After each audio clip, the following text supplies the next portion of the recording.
నేను ఇంతవరకు రాసిన కథల పాత్రల జీవితంలో ఏదో సంఘర్షణ ఉండేది. అలా సంఘర్షణ ఉన్న పాత్రల గురించి రాస్తేనే ఓ మంచి కథ అవుతుంది అని నమ్మేవాడిని.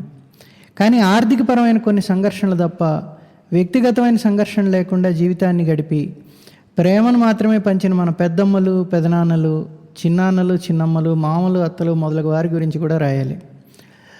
వీళ్ళంతా మనం ఎక్కడో వెతుక్కోవాల్సిన పని లేకుండా మన పక్కనే ఉంటూ వాళ్ళ జీవితాలను ఎంతో కొంత మనకు దారిపోసిన నాయకులు లేక నాయికలు. మనం వెనక్కి తిరిగి చూసుకుంటే ఇందరి సహకారాలు, ప్రేమానురాగాల వల్లనే మనం పెద్దవారిమయ్యామన్న స్పృహ కలుగుతుంది. ఇక నేను ఇటువంటి కథలకు విక్రమాదిత్యుడు, భేతాళుడు కథలకు మళ్ళీ పైన రాసిన వాక్యాలు పరిచయ వాక్యాలుగా వస్తాయి. మా మేనత్తని తన తమ్ముడికి ఇచ్చి పెళ్లి చేసింది మా నాయనమ్మ. మళ్ళా మా మేనత్త తన కూతుర్ని తన తమ్ముడు అంటే మా చిన్నానికి ఇచ్చి పెళ్లి చేసింది. అలా మా పిన్నమ్మ మరియు చిన్నాన్నల పెళ్ళి రెండో తరం మేనరకం. మా పిన్నితో మాకు చాలా మంచి అనుబంధం ఉంది. ఆవిడ పనిచేయడంలో మహా చురుకు, మాటల్లో మాత్రం మహానిదానం. మా అమ్మ ముక్కి మూలిగి ఇంటికి అనుకుండే చిన్న లోగిలు ఊడ్చే లోపల మా పిన్ని ముందున్న చాలా పెద్దదైన లోగిలంతా చిమ్మేసి కళ్ళాపు చెల్లేసి ముగ్గులు కూడా పెట్టేసి వచ్చేసేది. మాతో రకరకాల ఆటలు ఆడడం అంటే తనకు చాలా ఇష్టం. చిన్న చేయిజాపు తాయిలం పెడతా అని నేను చేయిజాపంగానే బతికున్న కప్పనే చేతిలో పెట్టి పారిపోయేది, మా కేకలకి ఎక్కడ మా అమ్మ వచ్చి చీవాట్లు పెడుతుందో అని.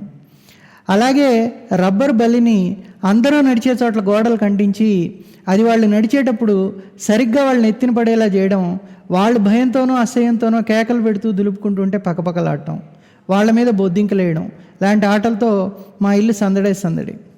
తాను మమ్మల్ని భయపెట్టడానికి తను కనురెప్పల్ని వెనక్కి ముడుచుకొని గాలి నోటితో లోపలికి పీల్చుకుంటూ బొంగురు గొంతుతో భయపెడితే నాకు దడుపుతో ఆ రాత్రంతా జ్వరం కాసేది.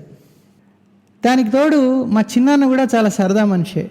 మా ముందు గోళీలను మాయం చేసి మా చెవుల్లోంచి ముక్కుల్లోంచి తీయడం, మనసులో వంకని అనుకొని దాన్ని రెండుతో బెంచో 10 గెలిపి లాంటి కంగాళీ లెక్కలు చేసి మనసులో మేము అనుకున్న అంకెని ఆయన చెప్పడం లాంటి సరదా లెక్కలు చేయించడం, మమ్మల్ని వీపు మీద ఎక్కించుకొని బావిలో ఈదడం, మా ఊళ్ళో వేసే నాటకాల్లో ఎప్పుడు పంతులు వేషం వేసినా మా చిన్నాన్నే వేసాడని మేము ఎప్పటికీ గుర్తుపట్టలేనట్టు మమ్మల్ని మాయ చేయడం, నేను 1, 2, 3 అనే లోపల మీరు మంచం దిగుతారని పందెం కట్టి మేము పందెానికి ఒప్పుకోగానే 3 అని ఎప్పటికీ అనకుండా మమ్మల్ని విసిగించి మేమే దిగేలా చేయడం లాంటి పనులతో మా చిన్నానంటే మేము ప్రాణం ఇచ్చేలా చేసుకున్నాడు ఆయన. అసలు ఆయన మమ్మల్ని ఎప్పుడూ సందడిగా, ఉత్సాహంగా ఉంచడానికి చాలా చిట్కాలు, పాటలు, మళ్ళీ పద్యాలు నేర్చుకున్నాడని అనుకుంటే ఆ ఇష్టం ఇంకా ఎక్కువయ్యేది. ఆయన బావిలో మమ్మల్ని వీపునెక్కించుకొని ఈతలు కొట్టే ఆటలకి మా అమ్మ తన అనుమతి ఇచ్చేస్తే మా పిన్ని మాత్రం తన కొడుకుని సంకనేసుకొని తోటలోంచి ఇంటికి పరిగెత్తేసేది వాడికి ఆయన దొరకనీయకుండా. వాడు 2 తరాల మేనరికాల వల్ల పుట్టడమే కొంచెం బలహీన ప్రాణిగా పుట్టాడు. వాడంటే మా ఇంటిల్లిపాదికి గారాబమే. వాడికైతే స్నానం చేయించడం, అన్నం పెట్టడం, కథలు చెప్పడం లాంటి అన్ని పనులకి వాళ్ళ పెద్దమ్మ అంటే మా అమ్మే ఉండాలి. వాడు ఒకరోజు అత్యుత్సాహంతో నన్ను మా దొడ్లో ఉండే నీళ్ల తొట్లో దించమన్నాడు. నేను ఉత్సాహంగా దించేశా. దిగాక వాడు నాకు అలివిగాల, ఎంతటికి రాడు బయటికి. నేను వాడిని నా చేతులతో మునిగిపోకుండా అలాగే పట్టుకొని కేకలేస్తూనే ఉన్నా. ఎప్పటికో మా అమ్మ, పిన్ని వాళ్ళు బన్నీ విని పరిగెత్తుకొని వచ్చారు.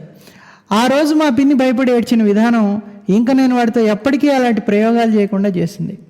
అలాగే వాడేమన్నా తులిప్ పనులు చేసి ఆమె చేతిలో తన్నులు తిని వాడు ఏడవటం, వాడితో పాటు ఆమె ఏడవటం, అందరూ తిరిగి ఆమెను తిట్టే వరకు జరిగేది. అంతలా ఏడ్చేదానివి వాడిని కొట్టడం మొదట ఎందుకు అని. మా పిన్ని మా చిన్నప్పుడు తినడానికి వేరుశనగ ముద్దలో, చలివిడి ముద్దలో చాలా క్రమం తప్పకుండా చేసేది. కానీ ఎప్పుడూ అన్నీ మా దగ్గర పెట్టేది కాదు. చాలా జాగ్రత్తగా దాచి రోజుకొకటే ఇచ్చేది. ఏ రోజుకి ఆ రోజు అయిపోయాయి, ఇదే చివరి ముద్ద అని చెప్పేది. ఆమె ఎక్కడ దాస్తోందో అని మేము ఎంత గూఢచర్యం చేసినా కనుక్కోవడం బ్రహ్మతరం అయ్యేది కూడా కాదు. వడ్ల కూట్లోనో, మిరపకాయల బొట్టల్లోనో, గంగాళాల్లోనో, అటకల మీదనో పిల్లి కానీ తన పిల్లల్ని మార్చినట్టు వాటిని మారుస్తూ ఉండేది. నిన్న అయిపోయిందన్నావు కదా, ఈరోజు ఎలా వచ్చిందని నేను తగువ పెట్టుకుంటే నేను అలా నడుస్తూ వెళ్ళానా, ఇది మీ చిన్నాకివ్వు అంటూ కాకి ఇచ్చి వెళ్ళిందనో, ఉడతిచ్చి వెళ్ళిందనో కాకమ్మ కథలు చెప్పేది. కానీ ప్రతిరోజు తినేదానికి ఏదో ఒకటి పెట్టేది. అన్నీ ఇప్పుడే ఇక్కడే నా ముందు పెట్టాలి అని నేను హఠం వేసుకుంటే ఇప్పుడే తినేస్తే రేపు ఎవరిస్తారు నీకు, అందుకే ఈరోజు దాచుకొని ప్రతిరోజు ఒక్కటి తినాలని రేపటి గురించి ఎంతో బాగా చెప్పేది. పనులు చేసుకుంటూ రేడియో వినడం చాలా ఇష్టం ఆమెకి. కావాల్సిన రేడియో స్టేషన్ ట్యూన్ చేయడం, పెండ్యులం క్లాక్కి మరీ ఎక్కువ కాకుండా కీ ఇవ్వడం, ఎప్పుడూ నిమిషాల ముందునే ముందుకే కదపాలని ప్రతి గంట దగ్గర ఆపి గంటలు కొట్టించడం లాంటి ఎన్నో పనులు నేను మా చిన్నాన్న దగ్గర నేర్చుకున్నాను. ఓ రోజు రేడియోలో ఓ పాట వస్తే ఆ పాట ఎవరు పాడారని మా పిన్నిని అడిగితే బాలసుబ్రహ్మణ్యం మరియు సుశీల అని చెప్తే కాదు నాగేశ్వరరావు మరియు శ్రీదేవి అని గొడవ వేసుకున్నా. ఎందుకంటే ఆ ముందు వారమే ఆమెతోనే మేము ఆ బిట్టగుంటలో ముద్దుల కొడుకు సినిమా చూసి వచ్చాం కాబట్టి. అలాగే ఓ రోజు చిన్న మన అంగడికి వెళ్ళి 2 గుడ్లు పట్టకరా అని చెప్పారు. నేను 2 చేతుల పిడికిలతో బహు జాగ్రత్తగా 2 గుడ్లు పట్టుకొస్తున్నా. నా జాగ్రత్త మరీ ఎక్కువయ్యి ఇంకా 10 అడుగుల దూరంలో మా పిన్నుందనంగా ఒక గుడ్డు నా చేతిలో పగిలిపోయింది. ఆవిడ ఎప్పట్లాగే పక్కపక్క నవ్వులు, నాకు ఉక్రోషంతో ఏడుపు, ఎక్కిళ్ళు పెట్టి మరి. అప్పుడు నేర్చుకున్నా మా పిన్ని దగ్గర గుడ్డును ఎప్పుడూ అడ్డంగా పట్టుకోకూడదని, నిలువుగా పట్టుకోవాలని. ఆ తర్వాత మా అంగడింటికి వెళ్ళి గుడ్లు తేవడం ఎప్పుడూ నా పనే, ఎందరు పిల్లలున్నా. మా చిన్నానే సూపర్ అనిపించుకుంటూ. మా నాన్నమ్మ తాతలకు వాళ్ళ మనవరాలైన మా పిన్నమ్మ అంటే చాలా ఇష్టం. అలాగే తనకి వాళ్ళంటే చాలా ఇష్టం, మొదటి నుంచి దగ్గరికి తీశారని. అలాగే మా అమ్మ తన తునిప్పళ్ళకి ఎన్ని చీవాట్లు పెట్టినా నవ్వుకుంటూనే వెళ్ళిపోయేది, కానీ ఒక్క మాట ఆమె తిరిగి అండని నేను చూడలే. అలాగే మా అమ్మ వాళ్ళ కుటుంబంలోని ప్రతి ఒక్కరికి, మా నాన్న కుటుంబంలోని ప్రతి ఒక్కరితో చాలా మంచి అనుబంధాలు ఉండేవి. వాళ్ళు ఒకరినొకరు ఏమన్నా అనుకోవడం నేను చూడలేదు. మా పెద్దమ్మల పిల్లలతో మా మేనత్త పిల్లలందరూ చాలా కలివిడిగా ఉండేవాళ్ళు రాకపోకలతో. ఉలవపాళ్లలో ప్రాథమిక విద్య అయ్యాక ఉన్నత పాఠశాల కోసం మేము 15 కిలోమీటర్లు ఉన్న అల్లూరు వెళ్లాల్సిందే. అలా మా అన్న వెళ్ళేవాడు అల్లూరికి చదువుల కోసం. అలా వెళ్ళడం రావడానికే సమయం అంతా పోవడం ఇష్టం లేక, మరియు మాకు ఉప్పలపాటిలో కూడా పొలాలు ఉండటం, ఉప్పలపాటి ఉన్నత పాఠశాల దగ్గరలోనే ఉండడం మూలాన బుడ్డోళ్ళం మేము ఉన్నత పాఠశాలకు వస్తే కష్టపడకూడదని మేము ఉప్పలపాటి మకాం మార్చేసాం. మా తోటని, మా నాయనమ్మ తాతల్ని మా పిన్ని చిన్నాన్న చేతిలో పెట్టి. మా నాన్నమ్మ మరియు తాతలు కూడా ఆవిడ దగ్గర ఉండడానికి ఇష్టపడడంతో వాళ్ళ వాటాగా వచ్చిన ఆస్తిపాస్తులన్నీ మా చిన్నాన్న వాళ్ళకే ఇచ్చేసి వాళ్ళ దగ్గరే ఉండిపోయారు ఉలవలపాళ్లలో. ఆ తర్వాత మేము చదువుల నిమిత్తం నెల్లూరు వచ్చేసాం. మా చిన్నాన్న తోటలు సరిగా పట్టించుకోకుండా నాటకాలు, స్నేహితులు, తిరణాళ్ళు ఎక్కడ జరిగితే అక్కడ తేలిపోవటాలు లాంటి పనులతో గాడి తప్పి మా నాన్నమ్మ తాతయ్యల డబ్బులు మళ్ళీ వాళ్ళ పెన్షన్ డబ్బుల మీదే ఆధారపడడం మొదలుపెట్టాడు. మా నాన్నమ్మ ఒకసారి మా చిన్నాన్న మీద అలిగి మా దగ్గరికి వచ్చేసారు మాతో ఉండిపోదామని. కానీ ఆవిడ ఉన్న రోజులు మాతో అంత సౌఖ్యంగా లేరు. మా దగ్గర ఉన్నప్పుడు ఆవిడ పేరు మీద ఉన్న ఫిక్స్డ్ డిపాజిట్ రెన్యూవల్కి వచ్చింది. రెన్యూవల్ చేయడానికి బ్యాంక్తో వెళ్ళారు మా నాన్నతో. ఆవిడికి తోడుగా మా అక్క కూడా వెళ్ళింది. అక్కడ రెన్యూవల్ చేసేటప్పుడు ఆ బ్యాంక్ ఆఫీసర్ అడిగాడు, నామినీగా ఎవరమ్మా అని. నా మనవరాలని చెప్పాడు ఆవిడ. మనవరాలంటే ఎవరమ్మా, నీ పక్కనున్న అమ్మాయి అని మా అక్కను చూపుతూ అడిగిన ఆయనకి, కాదయ్యా నా కూతురు బిడ్డ అని చెప్పిన ఆవిడ కూడా ఎందుకో చాలా ముభావంతో ఉండిపోయారు. అప్పుడు కొడుకు బిడ్డని మనవరాలుగా చెప్పలేకపోయాను, లేక ఈ బిడ్డకి ఏమి ఇవ్వలేకపోయానన్న బాధతో అనుకుంటా ఆవిడ మా దగ్గర ఎక్కువ కాలం ఉండలేక మళ్ళీ మా పిన్ని దగ్గరికే పయనమయ్యారు. మా చదువుల కోసం మా నాన్న మా భాగానికి వచ్చిన తోటను అమ్మాలనుకున్నప్పుడు కూడా మా తాత తన డబ్బులతో అవి కొని మా చిన్నాన్నకే ఇచ్చేశారు. ఎలాగో వాళ్ళు ఉండబోయేది వాళ్ళతోనే అని వాళ్ళు అప్పటికే నిశ్చయించుకొని ఉండడం వల్ల. మా చిన్నాన్న వాళ్ళు ఉలవపాళ్ళని వదలరు.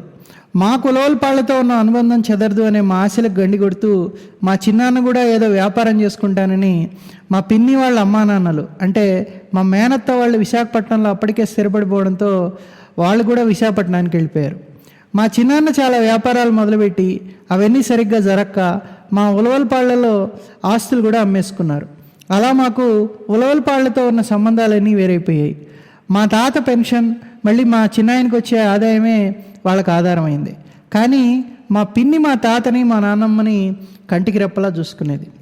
మా నాన్నమ్మకి సమయానికి అనుకున్నట్టు అన్నీ జరిగిపోవాల్సిందే. పళ్ళు పలహారాల్లో సింహభాగం ఆవిడదే. ఎందుకంటే మొదటి నుంచి ఆవిడ హయాంలో ఏ లోటు లేకుండా జరిగింది. ఆ తర్వాత ఆమె మనవరాల దగ్గర కూడా ఆమెకు అలాగే జరిగింది. నా ఇంజనీరింగ్ చివరిలో ఉండగా మా తాతగారు గుండెపోటుతో పోయారు. నేను మాస్టర్స్లో ఉండగా మా చిన్నాన్న వాళ్ళు కొత్త వలస అని శ్రీకాకుళానికి దగ్గరగా ఉండగా మా నాన్నమ్మ బాత్రూమ్కి వెళ్ళి లైట్ అయిపోయి కరెంట్ షాక్ తగలడంతో చనిపోయారు. అది మాకు చాలా బాధను మిగిల్చింది. వార్ధక్యంతో పోవడం వేరు, కానీ ఇలా ప్రమాదవశాత్తు హఠాత్తుగా పోవడం వేరు. కాబట్టి తన ఆహారం మీద నియంత్రణ లేని అలవాటుతో మా చిన్నాన్నకి మధుమేహం చాలా ఎక్కువైంది. ఎంతటికీ తగ్గని వ్యాధితో ఆయన చాలా ఇబ్బంది పడ్డారు. ఓ దశలో ఆయనకి తన కాలి అరిపాదం కూడా తీసేయాల్సి వచ్చేసింది. ఆ వ్యాధి ఆయన ఒక్కొక్క అవయవాన్ని నాశనం చేస్తూ వచ్చింది.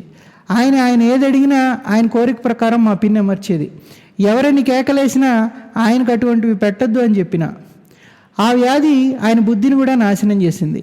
ఎంతో ప్రేమగా ఉండే ఆయన మా పిన్నిని, తనకి చాలా ప్రాణమైన మా తమ్ముడిని కూడా చాలా ఇబ్బందులు పెట్టాడు. తనని సరిగా చూడడం లేదు అని అందరికీ చెప్తూ ఇంటి బయటకు వచ్చి అందరూ వినేలా కేకలు కూడా వేసేవాడు. చాలా ఇష్టం ఆవిడికి మా చిన్నానంటే. ఇంకా లాభం లేదు, ఇంటికి తీసుకువెళ్ళిపోండి అని డాక్టర్స్ ఆయన చివరి క్షణాల్లో అంటే ఆయనకి వెంటిలేటర్ పెట్టించుంటే ఆయన ఇంకా బతికేవారని ఇప్పటికీ కూలిపోతారు ఆవిడ. అలా ముగ్గురికి తన కలుపెరుగని సేవలతో వాళ్ళకి ఏ లోటు లేకుండా చూసుకున్న ఆవిడికి ఇకనన్నా విశ్రాంతి దొరుకుతుంది అనుకున్నాడు మా తమ్ముడు. వాళ్ళ ఆశలను అమ్ము చేస్తూ తర్వాత కాలంలో మా మేనత్త మేనమావల్ని, అంటే మా పిన్ని వాళ్ళ అమ్మా నాన్నని చూసుకునే బాధ్యత కూడా ఆవిడ మీదే పడింది. మా అమ్మ మదర్ తెరిసా కాదు అందరినీ చూసుకోవడానికని వాడి రోదన అరణ్య రోదనే అయింది. మా పిన్ని వాళ్ళని చూసుకోవడానికి సంతోషంగా ఒప్పుకోవడంతో మా పిన్ని వాళ్ళ అమ్మా నాన్నల ఇద్దరు కొడుకుల్లో ఒక కొడుకు, అంటే మా పిన్ని వాళ్ళ ఒక తమ్ముడు అన్ని ఏర్పాట్లు చేశాడు. మా పిన్ని అన్ని సేవలు చేసింది వాళ్ళ చివరి క్షణాల వరకు. అలా 5గురిని తన సేవలతో చూసుకున్న మా పిన్ని ఇప్పుడు విజయనగరంలో మా తమ్ముడి దగ్గరే ఉంది. వాడికి వాళ్ళ అమ్మ అంటే చాలా ప్రేమ. అర్భకుడు అనుకునేవాడు చదువు ఇంటర్తోనే ఆపేసి పాప్కార్న్ షాపులకు సప్లై చేసే చిన్న వ్యాపారం చేసుకుంటున్నాడు. వాడికి ఒక కూతురు. సంవత్సరానికి 1 నెల రోజులు బ్రేక్ తీసుకొని తన కుటుంబంతో పాటు యాత్రలకు వెళ్ళొస్తాడు తప్పకుండా. చిన్నాన్న, నా కూతురు భలే తెలియగలది, చూస్తూ ఉండు, తనతో పాటు నేను అమెరికా వెళ్తా అంటూ ఉంటాడు. అలాగేరా, నీ మంచి మనస్సు, అన్నీ నువ్వు అనుకున్నట్టు జారిపోతాయని మనస్ఫూర్తిగా దీవిస్తావాడిని. చాలా మొండివాడు. ఎప్పుడన్నా ఎలా ఉందిరా నీ వ్యాపారం, డబ్బులు ఏమన్నా పంపిస్తానంటే ఆ పని మాత్రం చెయ్యొద్దు, నేను ఫస్ట్ క్లాస్గా ఉన్నానంటాడు. ఇప్పటి వరకు వాడు తన అవసరాల కోసం ఎవరిని అడగ్గా నేను చూడలేదు. ఓ 3 ఏళ్ల క్రితం అనుకుంటా, ఓ 3 రోజులు బ్రేక్ తీసుకొని వాడి దగ్గరికి వెళ్ళాం, నేను సుప్రియ. వాడి స్కూటీ మీద వాడు, వాడి భార్య, ఆ అమ్మాయి స్కూటీ మీద నేను సుప్రియ. ఎండల్ని వానల్ని లెక్క చేయకుండా విజయనగరం చుట్టుపక్కల సంచార జీవుల్లో తిరిగేసాం. ఎక్కడ పడితే అక్కడ ఆగి తాటికాయలు ముంతమామిడికాయలు తినేసాం. పెద్దమ్మ గుళ్ళో ముడుపులు, మళ్ళీ అన్నదానానికి డబ్బులు కట్టేసాం. ఇన్ని చేసి అలసి ఇంటికి వస్తే మా పిన్ని ఇంకా తిరగాల్సిన ప్రదేశాల లిస్టు మా చేతిలో పెట్టింది. ఆ ట్రిప్లోనే అనుకుంటా మన పవర్ స్టార్ నటించిన వీర విజయవంతమైన కాటన్ రైడ్ సినిమా చూసింది. ఆ ట్రిప్లో మన కనీస అవసరాలు తీరే వరకు డబ్బులుండి మరీ డబ్బులు పోగేయాలి అనే కోరికే లేకపోతే ఎలా సంతోషంగా ఉండొచ్చో మా తమ్ముడి దగ్గర తెలుసుకోవడంతో ఆగకుండా అనుభవించి మళ్ళీ వచ్చాం నేను, సుప్రియ.